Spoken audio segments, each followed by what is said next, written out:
Assalamualaikum warahmatullahi wabarakatuh. Hi Miss and friends, I'm Tasha Putrisari and I'm going to present about the some problems and classify that into Bloom taxonomy in the cognitive level. So the first problem is write down the characteristic of the cube space. So this question include in the Bloom's taxonomy in the cognitive domain at the cognitive one or in the remembering level. Because this problem, students have to remembering again about the characteristic of a cube space that they have studied before. Jadi untuk di pertanyaan pertama ini, di mana pertanyaannya itu adalah tuliskanlah ciri-ciri dari bangun ruang kubus. Nah, jadi pertanyaan ini termasuk ke dalam taksonomi Bloom ranah kognitif di level C1 atau level mengingat. Kenapa? Karena untuk menjawab soal ini, siswa harus mengingat-ingat kembali apa aja sih ciri-ciri dari bangun ruang kubus yang pernah mereka pelajari sebelumnya. Lalu untuk kata kerja operasional yang terdapat di dalam soal ini adalah menuliskan. And then the next problem, or the second problem is, from the following figure, show the trigonometric ratio based on the angle theta. This problem is included in the Bloom taxonomy in the cognitive domain at the cognitive 2 or in understanding level. Because this problem posed doesn't require students to think long. Students who have learned about trigonometry can easily show the trigonometric ratio based on this question request. Jadi untuk pertanyaan yang kedua ini, pertanyaannya yaitu dari gambar yang diberikan, tunjukkanlah perbandingan trigonometri berdasarkan sudut theta. Jadi soal ini termasuk ke dalam taksonomi Bloom ranah kognitif di level C2 atau level memahami. Karena soal ini tidak menuntut siswa untuk berpikir panjang. Siswa yang sudah mempelajari trigonometri akan dapat dengan mudah untuk menunjukkan perbandingan trigonometri berdasarkan permintaan soal ini. Di mana di sini diharapkan siswa menjawab sin theta sama dengan BC per A, atau cos theta sama dengan AB per AC, atau tan theta sama dengan BC per AB. Nah, lalu untuk kata operasional yang terdapat di dalam soal ini adalah menunjukkan. Okay, the next problem or the third problem is looking at the following picture. Determine the value of A. Okay, this problem is included in the Bloom taxonomy in the cognitive domain at the cognitive 3 or in a applying level.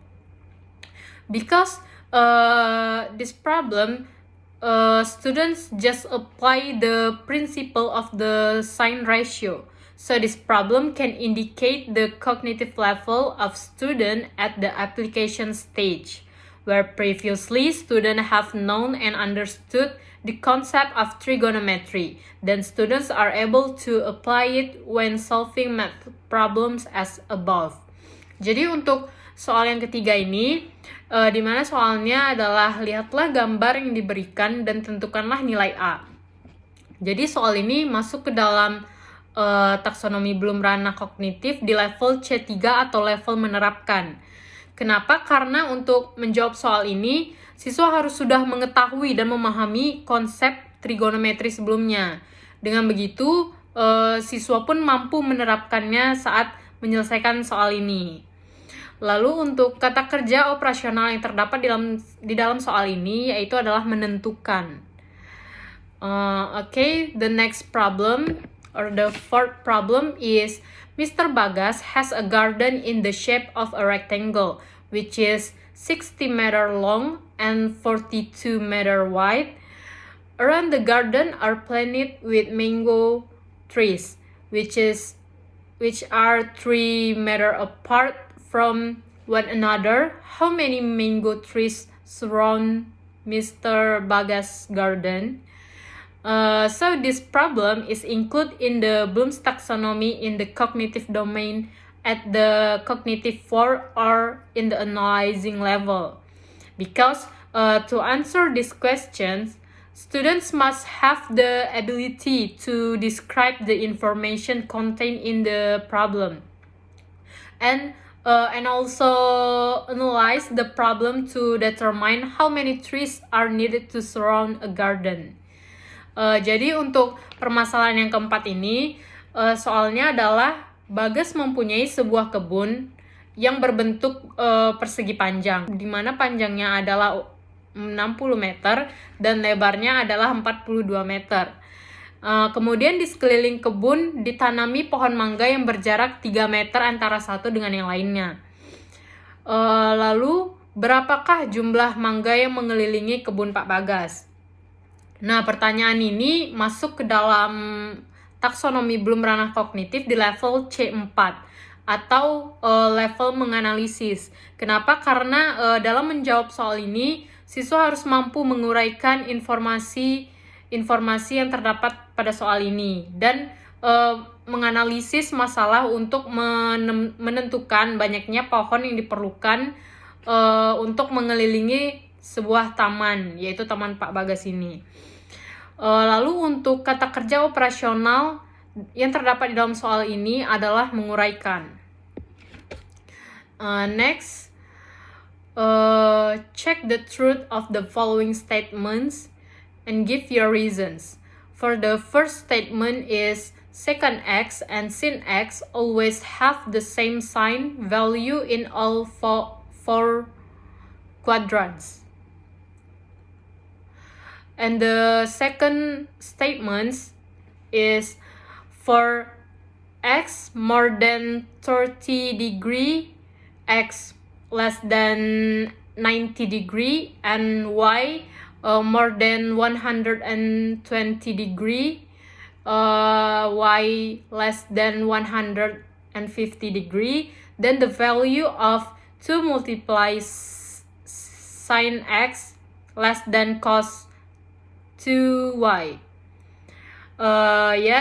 In this problem is include the Bloom taxonomy in the cognitive domain at the cognitive 5 or in the evaluating level. Because to solve this problem, student must really master all cognitive levels in the previous problem so that they can prove the truth of this statement, thus enabling students to find a new idea about the characteristic of trigonometric comparison. Jadi untuk permasalahan kelima ini, dimana soalnya adalah periksalah kebenaran dari pernyataan berikut dan berikan alasannya. Dimana pernyataan yang pertama itu adalah secant x dan sin x selalu memiliki nilai tanda yang sama di keempat kuadran. Lalu pertanyaan yang kedua adalah untuk x lebih besar dari 30 derajat, x kecil dari 30 derajat, dan y lebih besar dari 120 derajat dan kurang dari 150 derajat, maka nilai 2 sin x akan kurang dari cos 2y. Lalu pertanyaan ini masuk ke dalam taksonomi Bloom ranah kognitif di level C5 atau level evaluasi. Karena untuk menyelesaikan soal ini, siswa harus benar-benar menguasai semua level kognitif yang sebelumnya agar dapat membuktikan kebenaran pernyataan ini. Sehingga siswa pun dapat menemukan ide baru tentang karakteristik perbandingan trigonometri ini. Lalu kata kerja operasional yang terdapat di dalam soal ini adalah membuktikan. And the last problem is design a multi-story building so that when a person who is 150 centimeters to 180 centimeters tall is in front of the building, he can see a hot air balloon placed 3 meters from the edge of the roof of the building with a maximum elevation angle of 65 degrees. And this problem is included in the Bloom's taxonomy in the cognitive domain at the cognitive 6 or in the creating level, because this problem requires students to design something by applying the trigonometric principle that they have learned. And student can be creative in designing the building by determining how far the person is from the building and then determining the height of the building. So the result of student work is in the form of building design. Jadi untuk pertanyaan yang keenam ini adalah rancanglah sebuah bangunan bertingkat sedemikian rupa sehingga ketika seseorang yang tingginya 150 cm sampai 180 cm berada di depan gedung dapat melihat balon udara yang ditaruh 3 meter dari pinggir atap gedung dengan sudut elevasi maksimalnya adalah 65 derajat. Lalu soal ini masuk ke dalam taksonomi Bloom ranah kognitif di level C6 atau level menciptakan. Karena soal ini menuntut siswa untuk merancang sesuatu dengan menerapkan prinsip trigonometri yang telah dipelajarinya. Kemudian siswa dapat berkreasi dalam mendesain gedung dengan menentukan seberapa jauh orang tersebut dari gedung, kemudian menentukan ketinggian gedung, sehingga siswa pun berhasil akan menghasilkan sebuah ukuran desain bangunan yang telah dibuatnya tersebut. Kemudian untuk kata kerja operasional yang terdapat di dalam soal ini adalah merancang. Okay, maybe that's all from me. Thank you for your attention and sorry for any mistakes. Thank you. Wassalamualaikum warahmatullahi wabarakatuh.